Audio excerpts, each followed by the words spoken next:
going to make this totally informal. And so feel free to interrupt, ask questions, share your own ideas.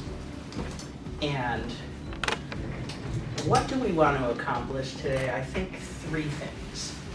One is Christian and I are going to kind of talk about the question of operating companies. Like in EO and YPO, most of us are operators. Christian used to be an operator, and I'm an operator for 30 years. He sold his company and started a family office and is now focused on, finding alpha, finding great investment opportunities, and helping people who have a good investment hypothesis kind of build it out into a team of investors. Legal documents will tell you all about that. I started a company like Christian in college. We both attended University of Chicago. Christian went to undergrad there. I went to business school there. I went to Northwestern undergrad, and I started a company my senior year. And I'm still working on it 30 years later. And I also sold it, but instead of becoming an investor like Christian, I just bought it back a few years later for pennies on the dollar. So I've been doing one thing, operating an expert witness referral company for my whole career. And so we're kind of 2 different kinds of entrepreneurs. And so the first topic I think we'll debate a little bit is, if you're all in as an operating company CEO, for me 3 decades, you kind of miss stuff. Like you miss investment opportunities because you're so, it's hard to diversify if you're so focused on your operating company. So that's one topic we're going to cover together. A second topic is the evolution of a very cool investment arbitrage play that I've discovered. It took years to figure it out. It's no big surprise. It's buying office buildings at very low prices. But there's some twists and unique aspects of that, and some de-risking and some arbitrage within the arbitrage that I think is kind of cool. So we'll talk about that too. And the third topic is a big party we're going to have afterwards. And we're going to kind of tour the space with you, and we're going to show you some unique elements of this space, which is a Regis franchise. It's a co-working space, but we've built businesses within the business, including the coolest content creation podcast studio in Southern California, in my opinion. So the third part will be to kind of tour the space. Number 1, just like an experience share from 2 business guys with unique perspectives. The second element will be diving into a really interesting, unique real estate arbitrage play, and the third part will be a nice party. So first, I want to just do a couple of acknowledgments.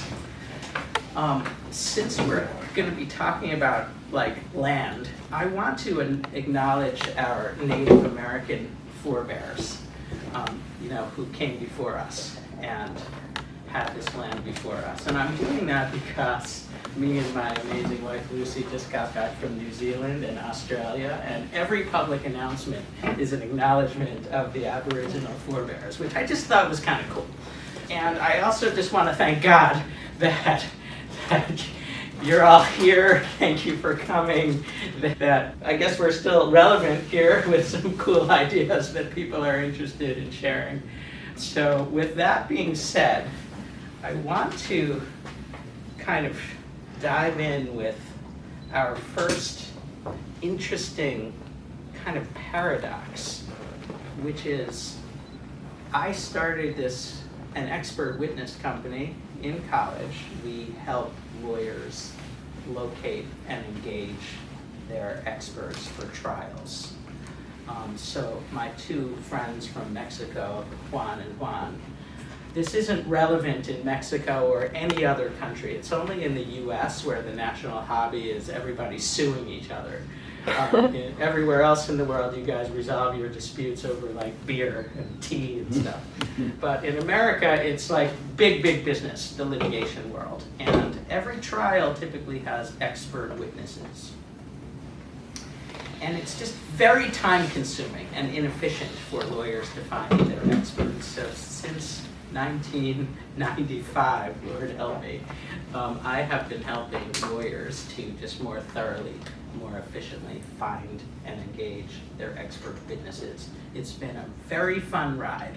I even recently wrote the book on it. And I brought a few copies if anyone here still actually reads. I'd be happy to sign one. It's very epic and fun. And, you know, there are some benefits, I think, to being single-mindedly focused as an operating company guy. Like, for example, my little expert witness industry is really hot right now. Like, the private equity guys are all over it.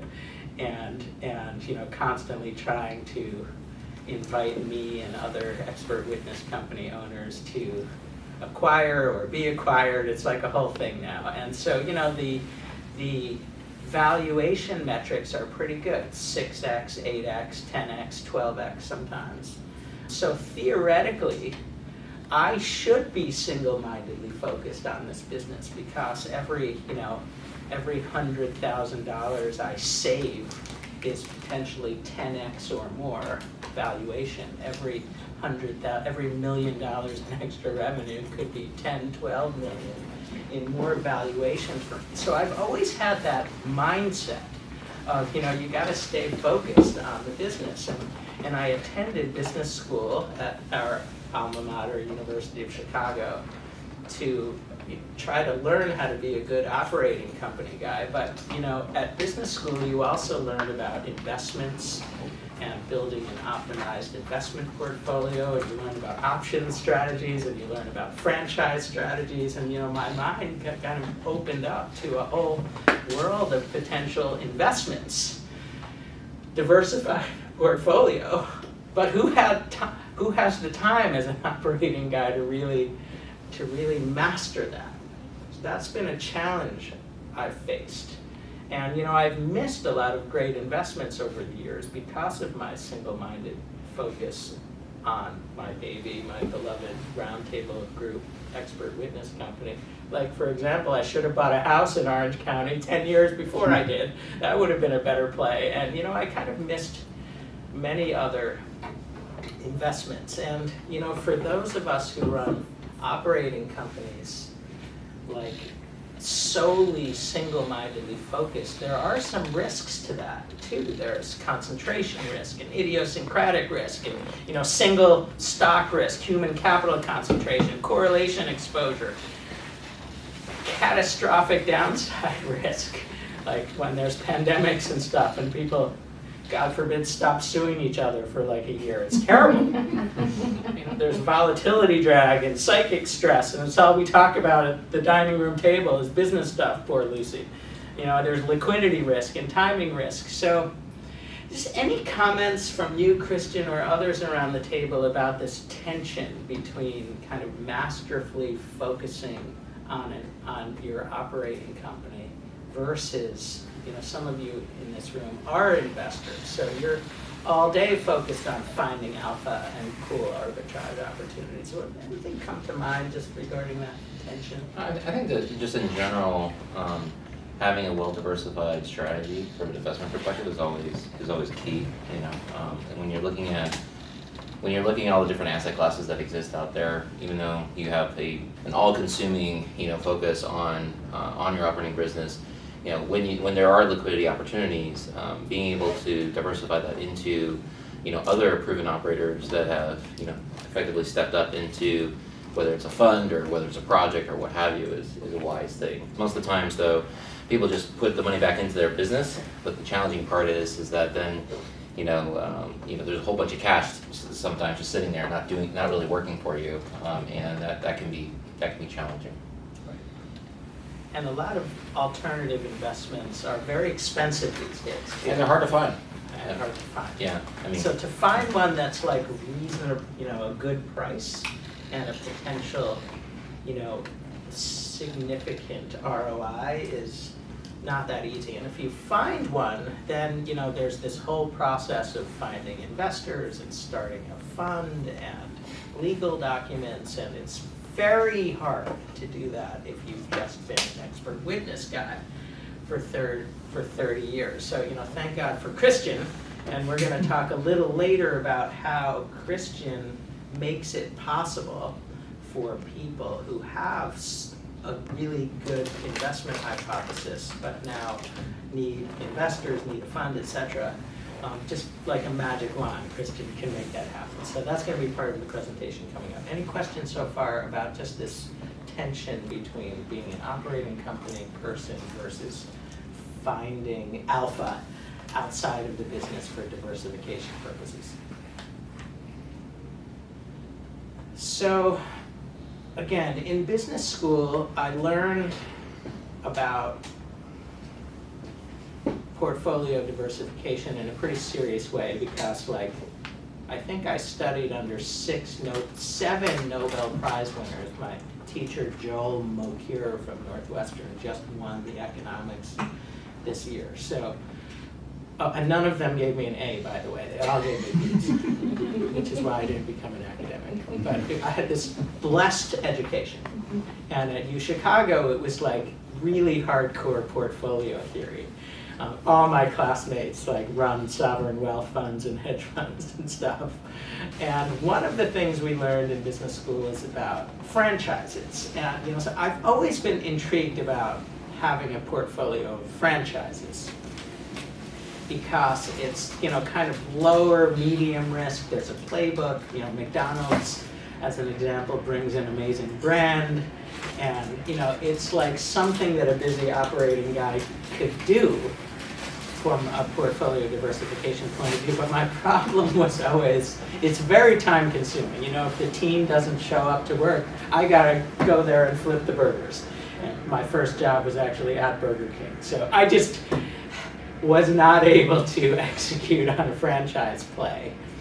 And something interesting happened, though, early in my career as an expert witness guy. It's kind of ironic because our intent was to start a completely virtual company. In the 90s, our business plan was about professors. The whole expert witness play was, let's build a large-scale group of academics, PhDs, thousands. We invited thousands of professors. And with my name being Rosenzweig, I thought it would be fun to be their business manager, their agent manager, like a rock star would have. So the business plan was to find gigs for professors as a complement to their teaching and research. And we wanted to do it zero cost, completely virtual, no offices, no overheads, like a traditional consulting firm would have. But I always had professors wanted to occasionally meet us. Hey, I'll come to your office and discuss. And when we finally had clients, elite lawyers who were interested in hiring our professors to be expert witnesses, they're like, yes, I'll come to your office, but we had no office. So I lived in Chicago. I had a condo at 1000 North Lakeshore Drive, and there was a Regis across the street at 980 North Michigan. Beautiful building, Michigan and Oak Street in Chicago on the 14th floor, and for $400 a month, which I could afford, I could get an office for 3 hours a month and use of the beautiful conference room overlooking Lake Michigan. And so I became a Regis client pretty early. And as we expanded, we got more Regises. I had one in Washington and San Francisco and Dallas, and we started diversifying internationally, and I had a Regis in Hong Kong, and I had one in Singapore. Each one $400 a month. I got a phone number, a beautiful address. I loved this business model from the beginning because I was able to have an office without having an office. And I really started dreaming about this could be my franchise. If only Regis had franchises, but they didn't. Every Regis was corporate owned. So I tried to manifest it by just dreaming about it and praying about it, and just almost every night looking at franchises. I gotta diversify. I gotta do something else besides only being an expert witness guy. It's just too much concentration. I wanted to find a franchise, and I really wanted it to be Regis because I really believed in that business model. I was like their best customer. I loved it so much I wanted to buy the company, or at least the franchise rights. So I just started calling them and emailing regularly, are you guys doing franchising yet? Month after month. And eventually, maybe I annoyed them to death, but they said, okay, good news, we're gonna do franchising. So I became a Regis franchisee. They no longer do it anymore. I guess they hated it so much after a year that they stopped franchising, but I'm kind of grandfathered. So the next part of the presentation briefly will be about my franchise journey, which started in Chicago because this guy I met, an Israeli guy, had his own kind of boutique, non-Regis flexible office in a very cool neighborhood, Ravenswood by Wrigley Field. Regis actually told me about him because he called Regis, will you buy me? I got to go back to Israel and join the army. And so Regis called me, hey, you want to be a franchisee? How about this one? So our first franchise was actually an acquisition. I bought the thing from him, and he had a great lease, and he was at 50% capacity. My amazing nephew, Jonathan, helped me build it out. He had just graduated from our alma mater. And I started learning about how to optimize and operate a Regis franchise. And it worked well. Within a few months, we were at 80, 85, 90, 95% occupancy. It was fun. It was enjoyable. I found a small group of investors.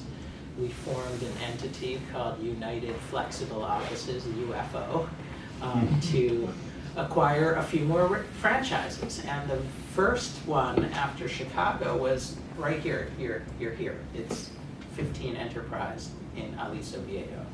And this space, 12 months ago, was an empty shell. And we had a vision of putting a Regis here.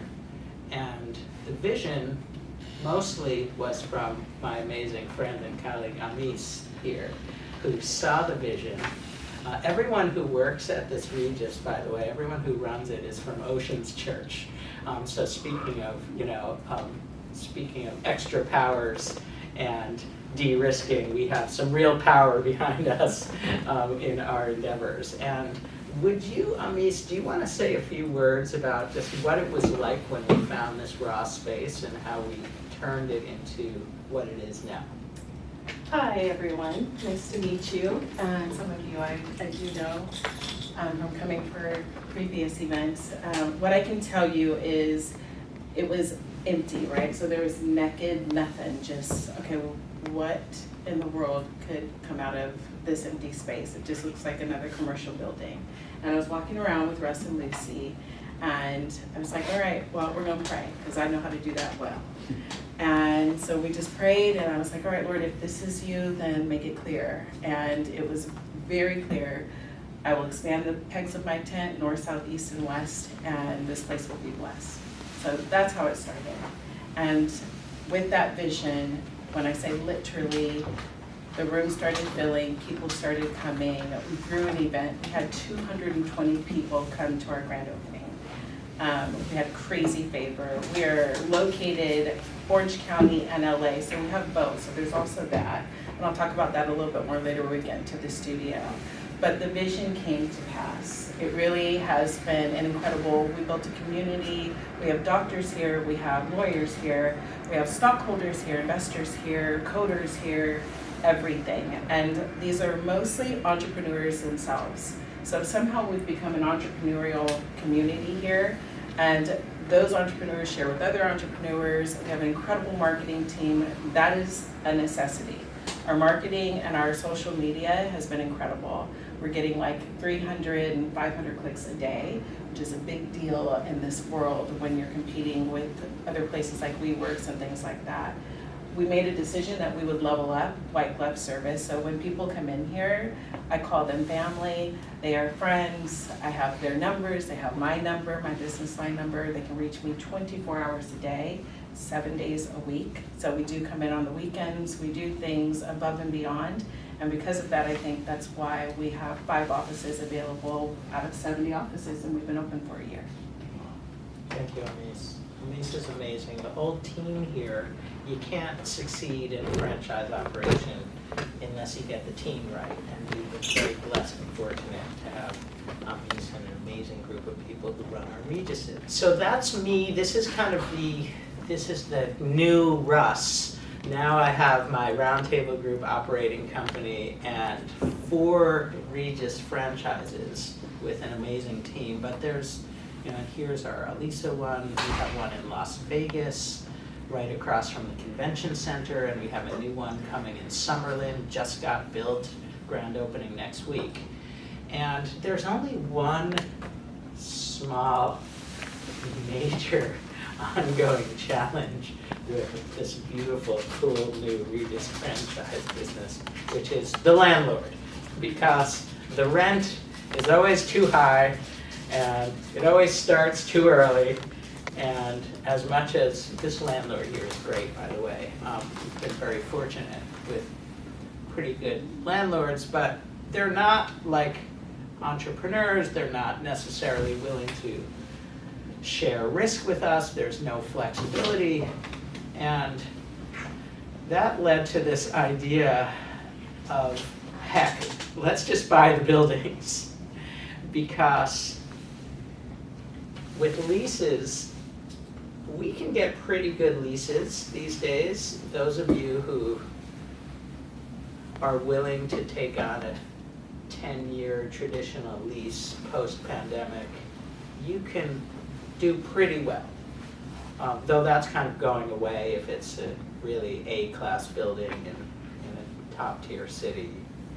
The discount on leases has gone away. There's a little bit less.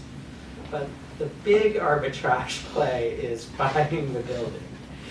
It's one of the few, I think, serious arbitrage opportunities for investment purposes. Not every office building. There's a lot of brilliant and well-financed, even publicly traded REITs and hedge funds and private equity firms, as always, international sovereign wealth funds buying all the great famous buildings. But there's buildings like this one that are really great, but they're in Aliso Viejo. Not a lot of people have heard of that, and you can get great bargains on the acquisition of office buildings. And there's just a whole host of events that make the acquisition of office buildings kind of uniquely well-timed right now and uniquely beneficial to do it in the next 12 to 18 months, primarily because there's a capital structure crisis and a debt maturity wall. All the loans that the building owners took out when they bought their buildings right before the pandemic are coming due. And if you don't believe me, you can open today's Wall Street Journal, February 17th. One of the top articles says, lenders to commercial real estate owners, pay up now. And here's the delinquency rate. And so building owners have to sell. And the prices are like insanely great. And this is where you can find asymmetric upside and unique arbitrage opportunities. And you can find buildings at 50 to 80% below what the buyers paid before the pandemic. But it's still risky. And when Christian and I go to investor meetings and I express when they ask, so what are you buying? And I say, office buildings. People are like, are you kidding? You can't do that. They're too risky. So, I'm not here to just, this isn't like an elementary school, buy office buildings, they're cheap. That's not even a good enough investment hypothesis. We want to significantly even de-risk that hypothesis further. So that's why I belabored the whole Regus franchise story, because one way to de-risk the acquisition of an office building is we bring a Regus as the first new tenant in the building. Okay, so we bring a 15,000 square foot tenant to the building when we buy the building. So our investment criteria are very rigorous and strict. Not only do we have to find a great building in a great location at a great price, but we need to find one where a flexible office space, Regus, would make sense too. And that makes the building pretty interesting, because now, not only were we able to acquire the building at a remarkable price, but we instantly have a new tenant. And the new tenant is interesting because, as you know, Regus is a flexible office space. So our new buildings have opportunities for people to come in and spend $500 to $1,000 a month on a furnished office, or a beautiful window office for a little bit more, and an amazing staff and a receptionist and beautiful conference rooms. Or if you're more of a traditional office building tenant, we'll give you a 10-year lease like everyone else, but our pricing could be better than everyone else in town because we have just a better capital structure with the building. But there's more. Even that is not de-risky enough for us, because Regis's flexible office spaces, sometimes you get winners, and sometimes it's sometimes it's not the easy. It's no guarantee to get the 95% occupancy like Amis and the team are able to do. In Las Vegas, for example, in our convention center location, what's really needed and hot there is conference rooms, because everyone's like at the convention center at events, and they need a place to host clients and impress them, and so they like to come across the street to our Regus, not for a small office, but for a beautiful conference room. So we've learned, we've reconfigured, and when we were in the scarier stage of having just opened our Reguses, we started thinking about, how can we start businesses within the business? Like, we're all entrepreneurs here, so wouldn't it be cool if we had new businesses that can fill our offices in the Regus? So after a lot of brainstorming and prayer, one of the things that Amis and the team came up with was, hey, there's a great demand for content creation and podcast studios. Like, everyone under 35 is now in the content creation world, including all my nephews, and it's such a cool, hot business, but there's nowhere to go for beautiful soundproof rooms where you can create your own content with your own equipment, or which are equipped with cutting-edge, top-of-the-line equipment. So one of the ways we de-risked this very Regus franchise was building what I think is the most sophisticated content creation studio in Orange County, maybe even Southern California, which you're about to see. So we're going to have a tour of that, and even invite you to create 10 minutes of your own content, which you could take home. It's so sophisticated, and all the editing happens like instantly, and I can't wait to show you. And that's just one example of how we de-risked within the framework of de-risking, within the framework of being able to acquire office buildings at remarkably low prices with a whole host of further de-risking features like Regus as a tenant and content studios as tenants and other cool franchises coming in as tenants. And you know, when you bring a Regus like this into an office building that was heretofore a little bit moribund, 40–50% occupancy, a little bit ghostly, the whole thing serves to revitalize the building, bring in young talent, and make it more likely for normal course, regular, long-term tenants to come into the building. So let me just I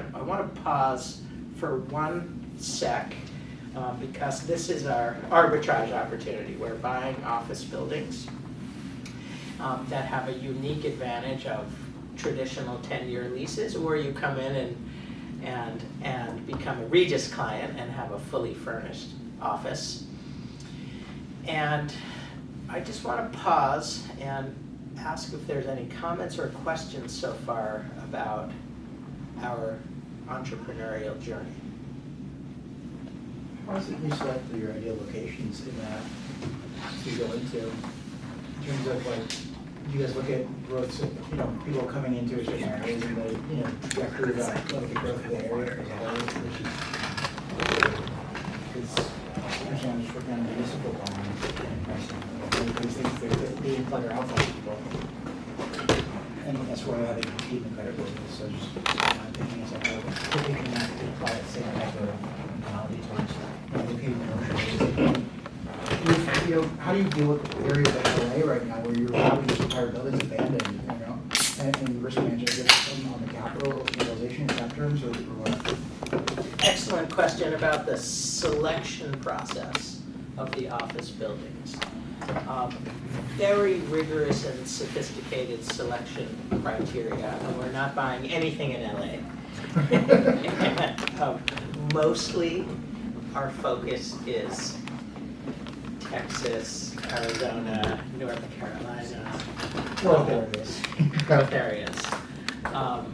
Yes, we have probably 100 criteria, including what you would imagine: demographics, growth. We dial in neighborhood specific about are there enough professionals and entrepreneurs that would be interested in Regus offices and or more traditional franchises. We only buy offices where the Regus also makes sense, where there aren't too many beloved competitors nearby. There's so many criteria. We're very, very picky, but the good news is there's just tens of thousands of office buildings available, so you can find quite a few gems that meet all the criteria. Any other questions, comments? How do you market to podcast creators and content creators? Okay, so that's our business within a business, and you're about to see our amazing content creation studio and the marketing of that business. And remember, there's 100 different businesses within this Regus location. There's 80 offices and probably 80 different businesses. The podcast studio is the one that we own also. Amish, you want to take that one? What's some of the magic that we use in sales and marketing? So for the podcast studio, which we opened officially 2.5 months ago, we started with just content, short clips. Our social media in-house, who's also been working with Regus, was as we were building it, that was how we caught them, just intriguing them with what's coming. What is this place being built? Nobody was expecting anything as unique as a podcast studio within Regus. We are the first. to build something like this. So just that alone started building momentum. We did a soft launch, and with that soft launch, we made sure that we had influencers that were invited that were high-level influencers. So they launched our studio along with their brand. So we branded them, they gave us free advertisement, and that alone brought us about 20 clients within the first 2 months.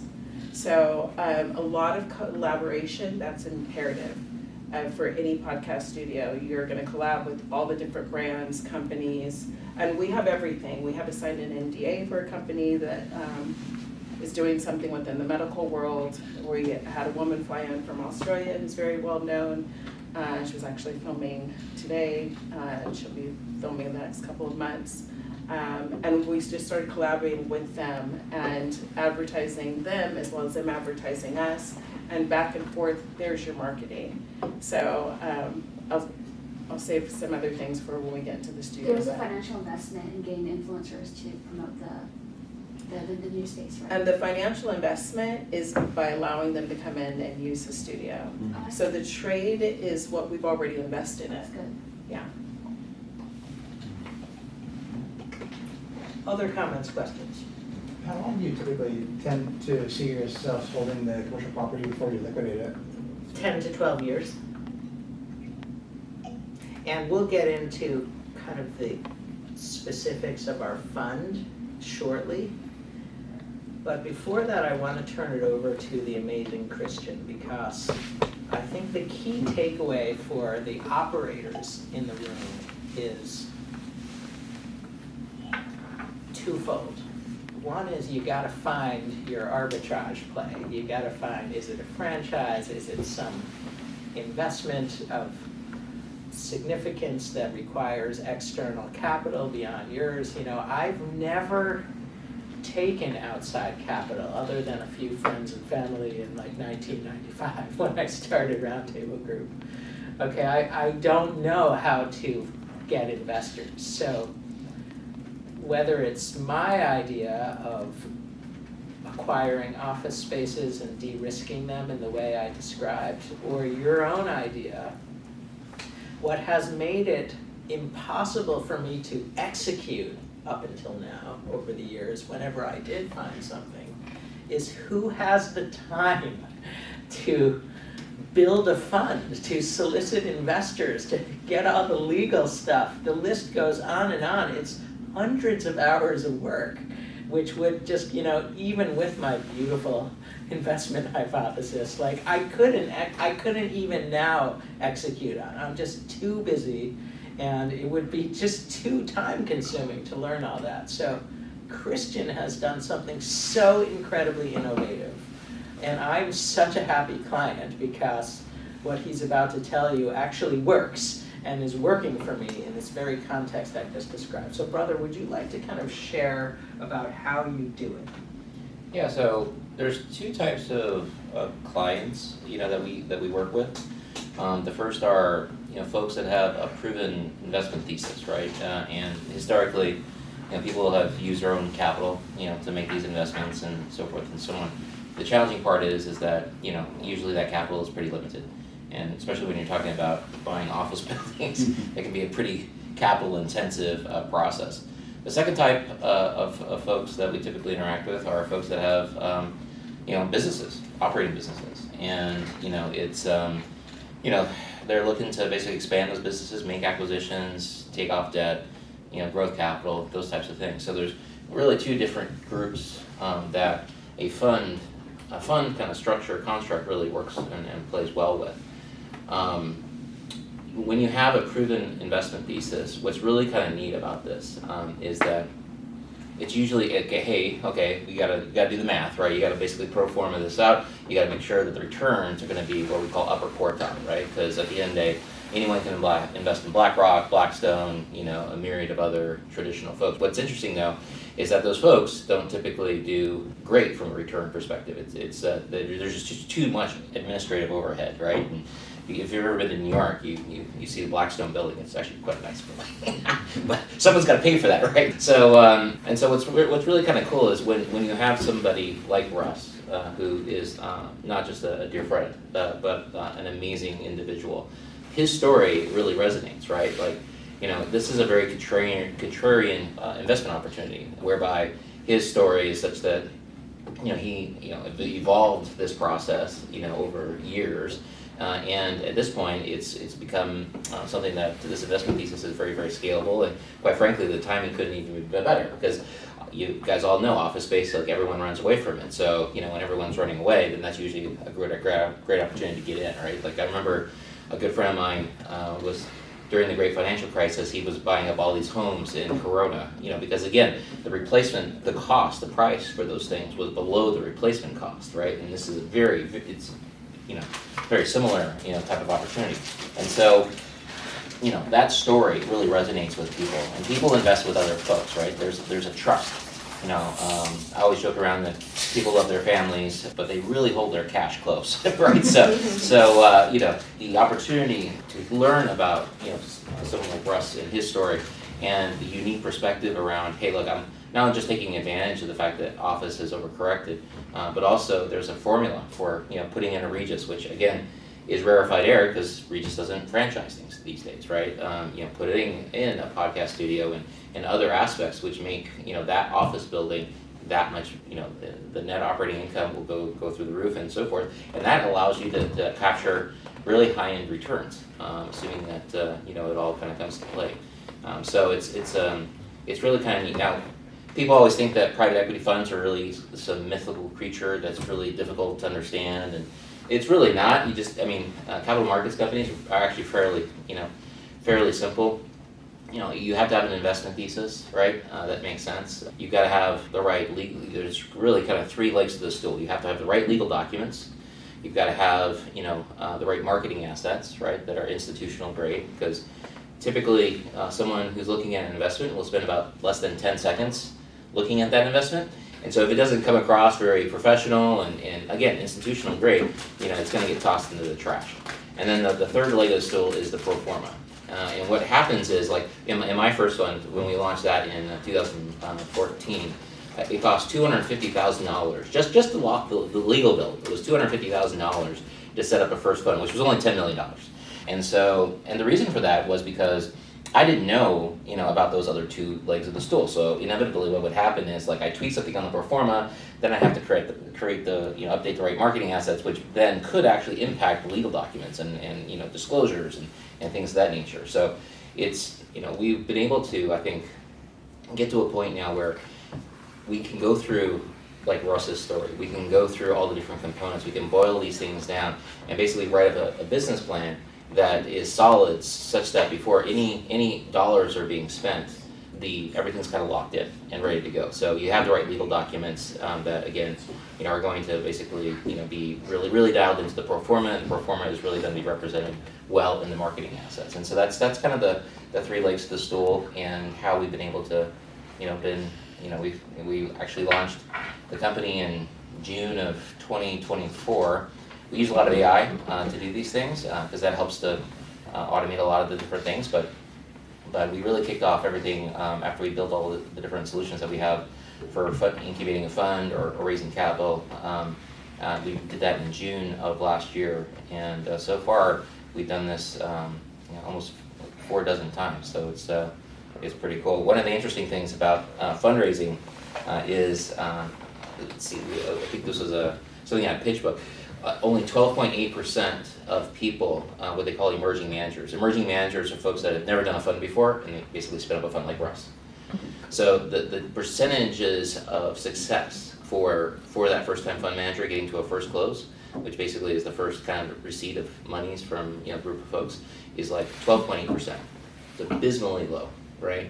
And it's really sad, because at the end of the day, Russ has a great story, right? And quite frankly, I don't know of any other, if anyone's going to be interested in taking advantage of this huge opportunity, this overcorrection in office or what have you, this is an amazing product, right? And so I think the reason for that, low success rate is that, people really don't understand how to create a fund, and once they understand the piece components of it and the right steps to do so, then it becomes a lot easier. And being able to be successful is really, you can't really. you can do that the hard way like I did, like figure it out while you go, but you're gonna spend lots and lots of money, when in reality, if you know what to do and you've got the right partners, you can effectively do this at fractional cost of just a legal bill, so it's, for me, this is exciting because, being able to take something like what Russ has done in his investment thesis and really scale this up is huge. And it's good for everybody. It's good for investors, it's good for the economy, and it takes advantage of a lot of good stuff, so. Yeah, this first timer challenge is so profound and so present. All of my University of Chicago classmates who now run hedge funds and sovereign wealth funds, when I talk to them about this, they're like, you come to me when you're on your second fund. Okay, like they literally can't invest in a first fund. And it's the same in my expert witness world when there's a professor or and all of you have expertise in some area, but our lawyers, they come to me and they say, yes, and finally, not only do I need an expert or a professor who has all of these criteria in terms of their credentials and areas of expertise, but they have to have been a testifying expert before. But it's so hard to become a testifying expert. 99% of all cases settle. So it's just so hard to get that first time mark. But once you're a testifying expert, you can double your rate and make that your career. Similarly, once you've started your first fund, you can have a second fund, third fund, fifth fund. But Christian is so magical. He's increased the probability of success dramatically for first-time investment managers. And it's very rare to have Christian available. So I just want to ask if you have questions for Christian, because it's so unique now when entrepreneurs and business leaders have an investment hypothesis like mine, but who has the time and the resources to start that fund and get all the legal documents? You have to do it from scratch.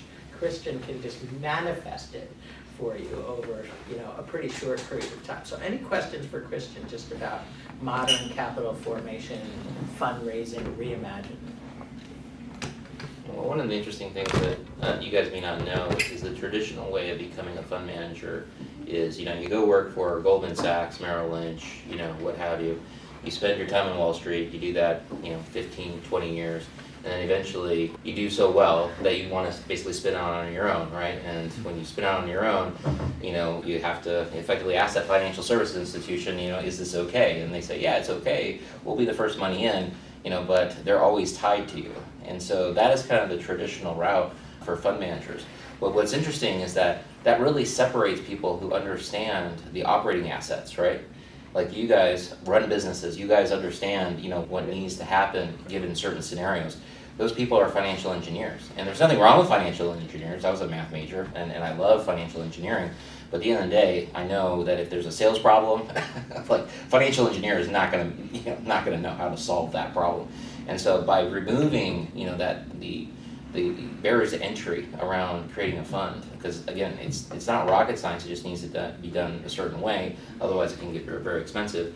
But by removing that, it really helps to unlock a lot of opportunity that doesn't exist, because if you can create a fund, but at the same time have the expertise to go in yourself and get your hands dirty to fix that underlying asset if there are issues. And let's just face it, it's just a matter of when there are issues, right? There's always going to be issues in operating businesses.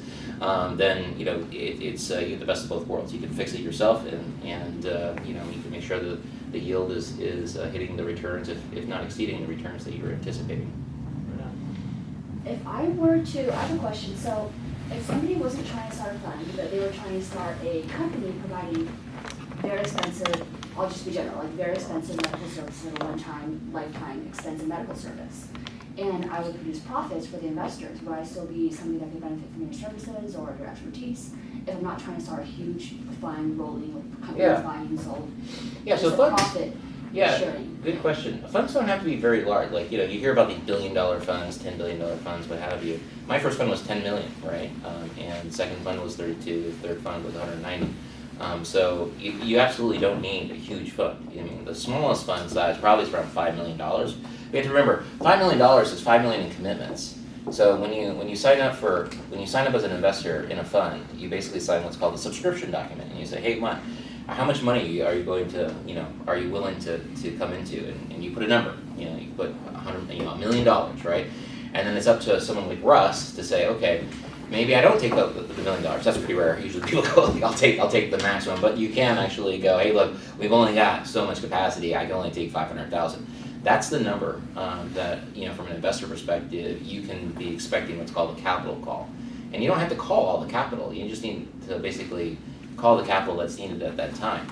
And so, to your point, if you have an operating business that's a medical selling, whatever high-end service or a product, you can basically do it in such a way where you have a fund that actually backs up that small business, and that fund can be used to be drawn upon, for growth capital, to take out debt, which is usually pretty expensive and comes with all these really brilliant covenants and so forth and so on. And then make acquisitions too, because maybe you do have a small medical office or a company here, but there's another one down the road that would be really great to kind of merge together and drive a lot of efficiencies there. So yeah, the funds don't have to be very, very large. I would say the smallest is probably going to be about $5 million, but again, $5 million in commitments that can be drawn down upon, as you see fit. And the time span of these funds can be anywhere from 5 years, 10 years. They can actually, what's called an evergreen fund, they can last forever. It just depends. And the nice thing is, as operators, right, of say that medical business that you were talking about, as operators, you're not just the CEO of that operating business, but you're also the general partner of the fund. And so what's interesting about this is that you could raise $1 trillion fund on the back end.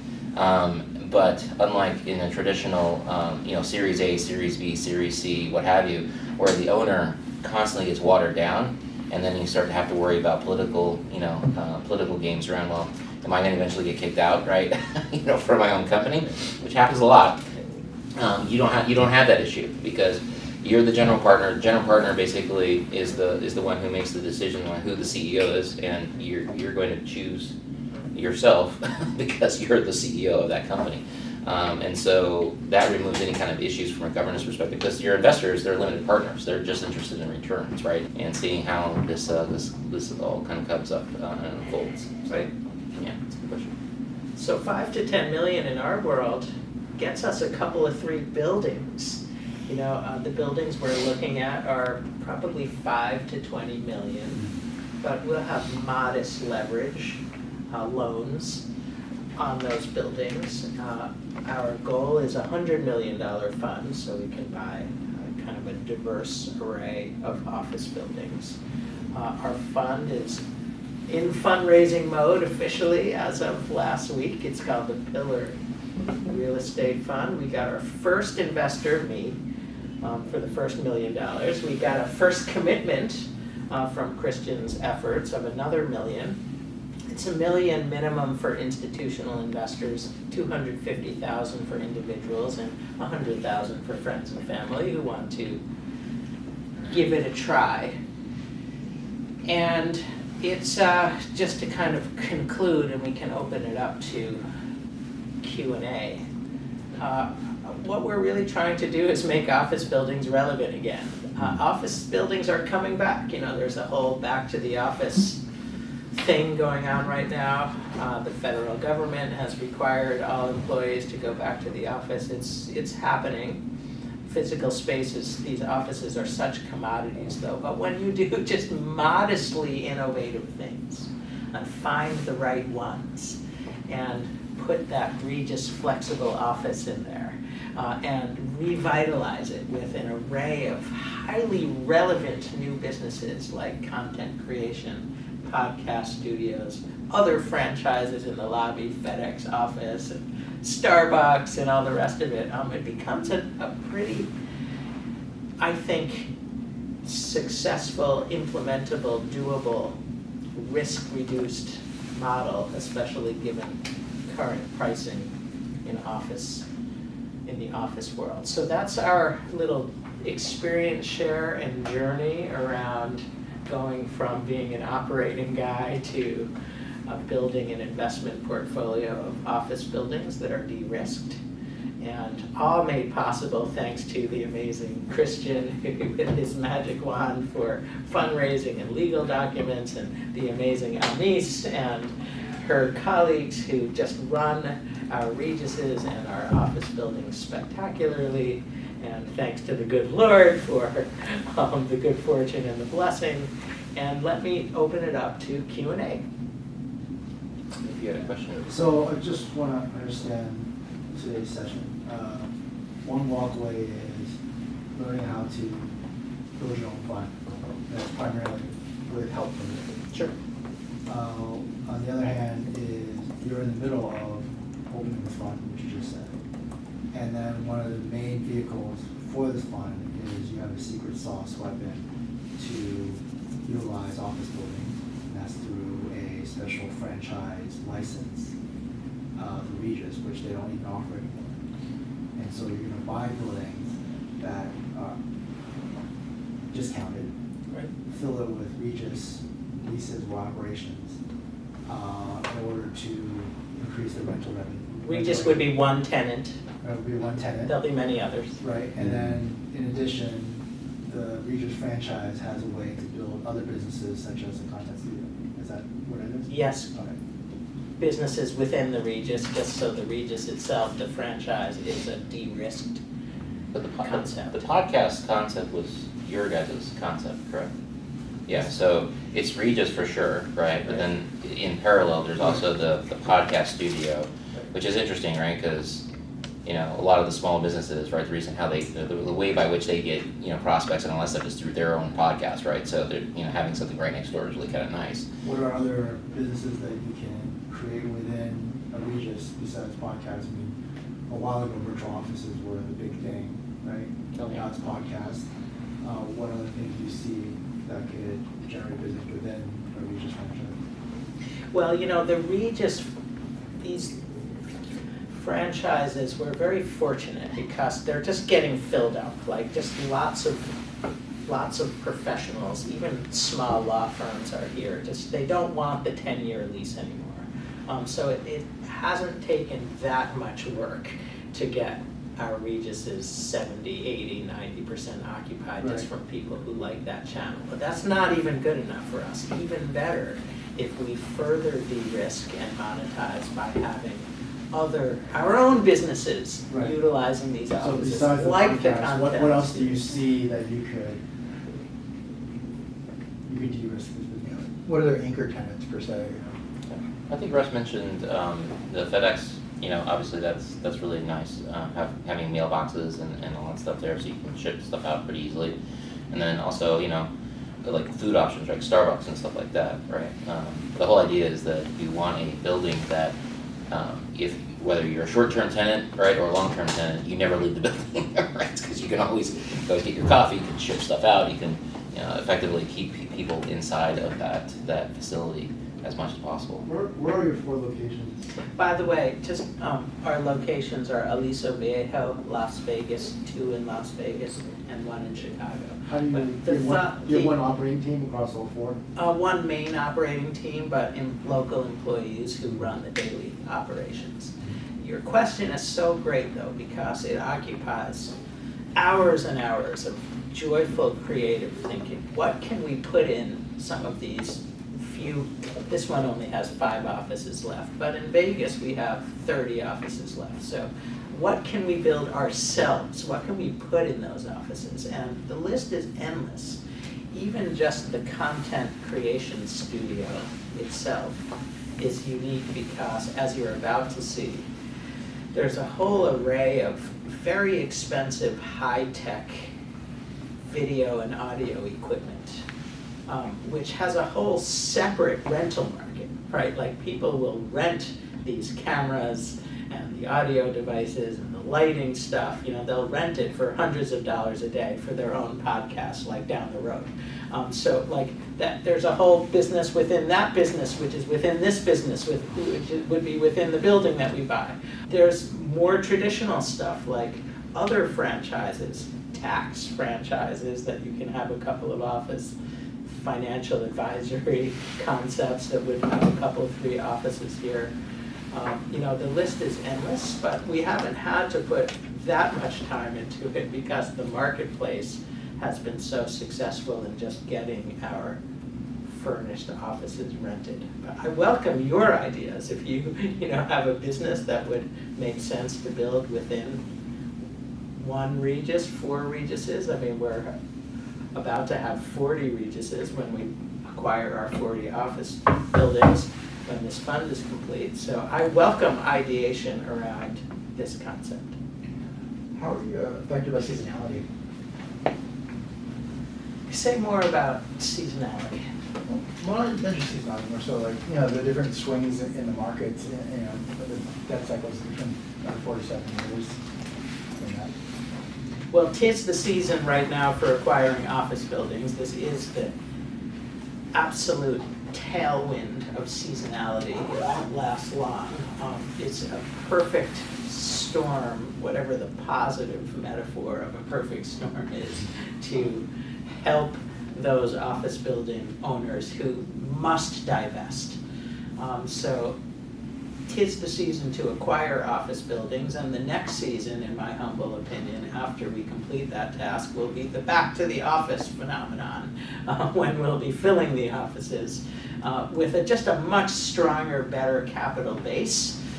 Being able to acquire the building at a dramatically lower price means we can charge a lot less for rent, means, the Regises have a just far more reasonable rental basis, and it's just all kinds of positive headwinds in terms of seasonality.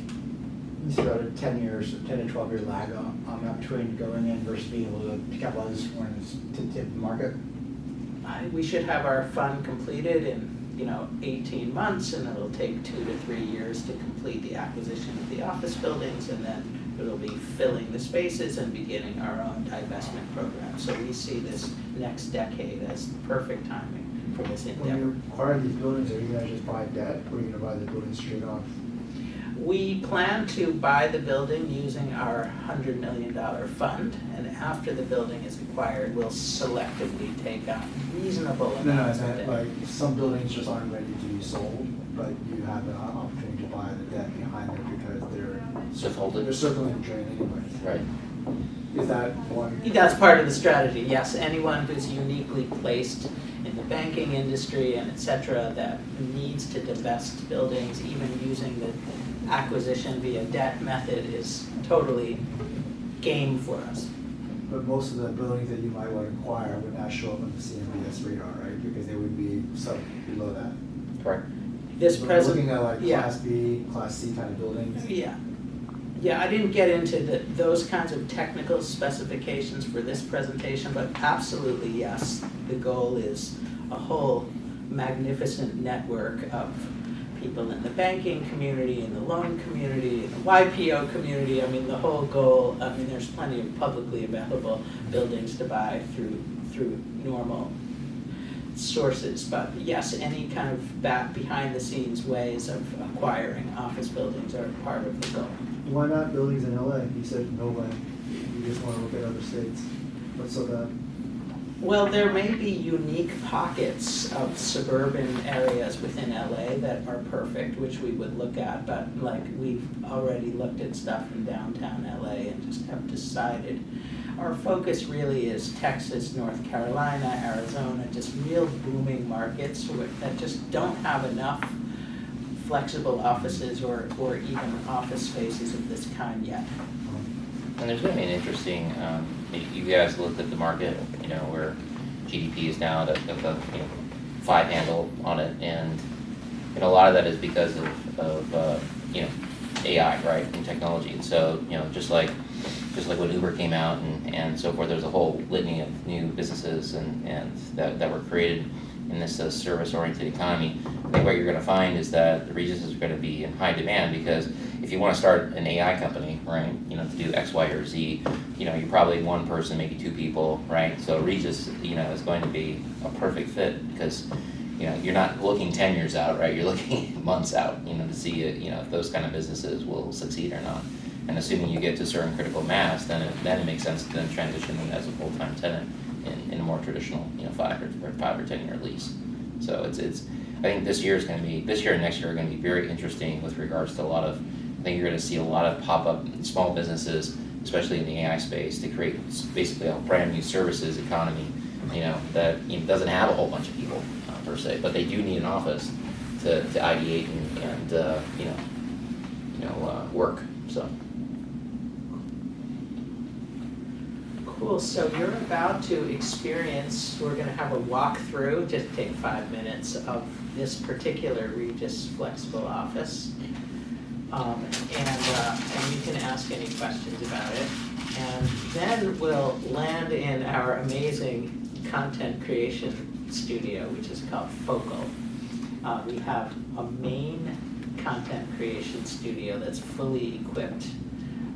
And we'll have a little demo. I want you all, actually you're all welcome to do like a 10-minute content creation. We have a main studio that's fully equipped, and we have 3 other rooms that are designed for content creators who want to bring their iPhones or have their own equipment.